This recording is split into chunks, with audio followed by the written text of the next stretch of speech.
Woke and Ready TV. Like this video, subscribe to this channel.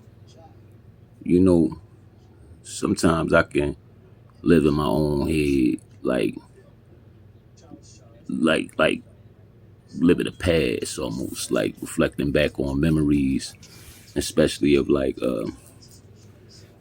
when I was in the music game, when I was coming up, first started writing and all that. And I just want to take this time in this video and give mad shout out to like Beanie Sigel, State Property, and the whole Philly. Everybody, Major Figgaz, Most Wanted. You know what I mean? Everybody that was from that era, you know what I mean? That put Philly on a map, like stamp Philly, like, yeah, we here. Because y'all know how much that shit meant to us. Especially a young brother like my age, you know what I'm saying? Because before Beanie Sigel, Most Wanted, Major Figgaz, you know what I mean? The only rappers that we had that was representing Philly, you know, like on a major scale was like The Roots and Will Smith. Like, you know what I mean?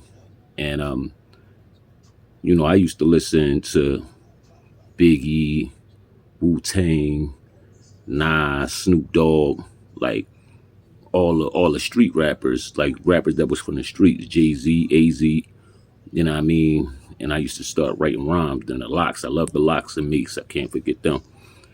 And I mean, I used to write rhymes, and my rhymes was street, you know what I mean? And I was young when I, you know, got in the street, started selling my little weed and shit. I'm in the hood with the young thugs, you know what I mean? So around that time, just imagine, you're a young boy, you're 13, 14, you listening to these dudes, you know, hip hop had a big influence on young kids, you know what I mean, at that time. And nobody from your city doing anything, you know what I mean? And you writing rhymes and, you know, you just hoping one day to be a rapper. And next thing you know, you turn on Power 99, you hear like a familiar accent, and it's like a familiar beat, banned from TV. And you hear this rapper talking about from Deuce 1, when niggas pack Deuce guns, shoot sons, knock out teeth, and bruise guns.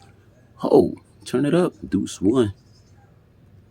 You know what I mean? 21st Street, he from Philly? Yeah, this dude from Philly. Cosmic Cab took that 1,000 bar verse back like 3 times. I got my tape. That's when we had tapes. Had to throw it in the tape deck. You know what I'm saying? Hit record. Yo, this dude killing it. He signed with Jay-Z, Rockefeller, Philadelphia. Damn, this dude is hot. I guarantee you, like, I want to say probably like a week later, we hear Philly,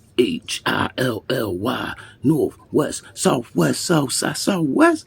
Oh, it's on. We got a Philly dude. Probably like a week after that, they on the radio again. Now you got Most Wanted, Major Figgaz. He bombing shit. You know what that meant to us? Oh man, we here. We here. You know what I mean? We got some dudes that's gonna represent us, so that made us go harder. Everybody my age, we writing. We really want to get down with these dudes, but the hip hop game was so competitive at that time. You know what I'm saying? Major Figgaz was all over the streets. They was running around rapping. You know what I mean? Dutch, he used to stay coming down our end rapping and ciphers and shit like that. You know what I mean? They was everywhere in the streets. Most Wanted, battling niggas. All we here. I mean, we don't have the internet. We don't have none of that shit. We got Source magazines, Vibe magazines, and word of mouth. You know what I'm saying?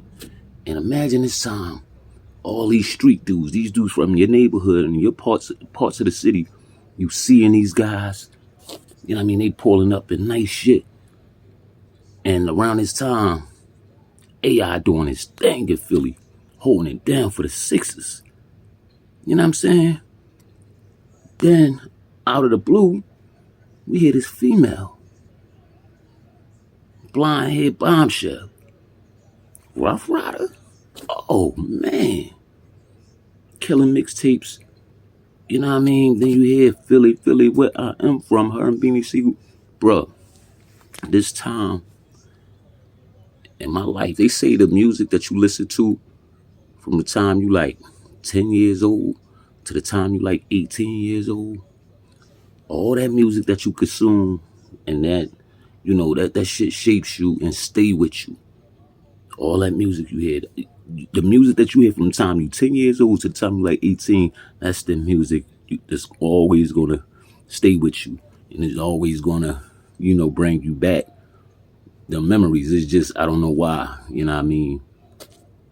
And this is me living in my past right now because I want to give a mad super duper shout out to Beanie Sigel, Eve, Most Wanted, Major Figgaz, everybody that, you know, that came out of Philly and stamped this shit.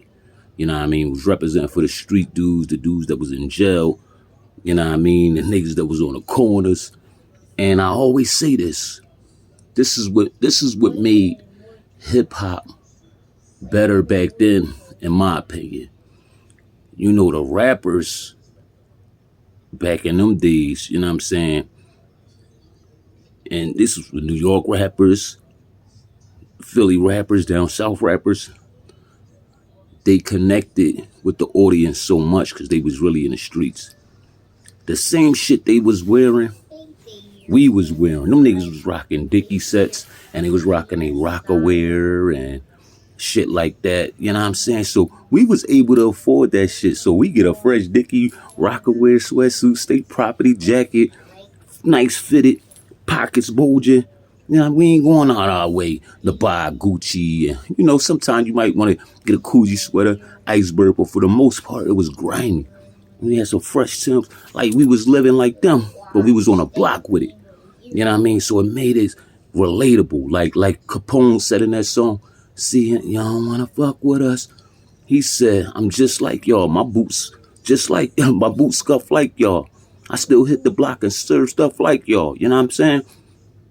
Now, like, the music is like, the rappers is up here and, you know, they look down on all the broke dudes. You know what I'm saying? Even though it started a little bit back in, you know, when Jay-Z was up there. Jay-Z, you know, he made motherfuckers like, damn, I got to get my paper up. You know what I'm saying? But when he signed Beans and all them dudes, it was like, it changed the narrative of Jay-Z a little bit. It made the streets already fuck with Jay-Z, but it made the streets accept them a little more. You know what I'm saying? Because he had Beans in them around him like, yo, you not happening, OG. So I just wanna, you know, I wanted to put that out there, and I wanted to just get them a mad super duper shot. They got, yo, they get utmost respect from me. Like, I love Beans and Freeway relationship, how they met, how they stayed close through all these years. You know what I'm saying? And Freeway is one of my favorite artists of all time. You know what I'm saying? Like, he never stopped. I heard Freeway actually before I ever heard any of them dudes for State Prop, before I ever heard Beans. You know what I mean? I heard him on a 9 Brigade mixtape. Shout out to 9 Brigade. They from my hood, Southwest. You know what I mean? Shout out to Ice. You know, I heard Freeway, you know, rapping on one of their joints. You know what I'm saying? A couple of their joints, actually. And I was like, damn, who this boy? I like his flow. And his voice was crazy. You know what I mean? So I was like super duper happy when I heard he was on a rock. And the first time I knew, it was by surprise when I had the, I think it was the Dynasty album, 1900 Hustle Me. He just popped up on that joint. Like, first thing first. I'm like, oh, he with the rock. Yeah, so I was in tune to everything. You know what I mean? At that time, like, Philly music was just the shit. Philly was the place to be. You could walk out your door. It was never a boring moment in Philly. Never. Clubs was always popping. Radio stations, battles, niggas pulling out, Big Star and all them dudes pulling out the DVDs, niggas rapping. Yo, I love my city. I love Philly. From where we came from to where a lot of us are now. I love my city. I wouldn't trade it my life to have grown up anywhere else, New York, LA, Miami, nowhere. I'm glad that I experienced the experience to grow up in Philadelphia, my city. Like I said, mad shout outs. The Beans always gonna be the motherfucking king of Philly, man. Always. No disrespect to Gilly, no disrespect to Meek, nobody. Beans gonna always be the king of Philadelphia, man. You know what I'm saying? And that's just, it is what it is. You know what I mean? I love my city. I love my hood. 53rd Greenway, Philadelphia, baby. You know what I'm saying? And it is what it is. I just had to share that. You know what I mean? Every once in a while, I share something that's on my mind. You know what I mean? And I give niggas they props. But Beanie Sigel, state property, major figures, most wanted, they gonna always have a spot in my heart. And I will always defend them dudes in any conversation. You know what I'm saying? About regarding hip hop. What? I used to see these dudes. You know what I'm saying? I'm a young boy and they always show love. Shake my hand, what up? Boom, boom, boom. It was always love. You know what I mean? They made us feel like stars. We walk out there, even when we with the other cities. They represented us so much that when we went to other cities, we stood out. Philly, man, we gonna always be them dudes, man. For real. Philly, we will always be them dudes, man. I love y'all. Woke I'm Ready TV. Like this video, subscribe to this channel.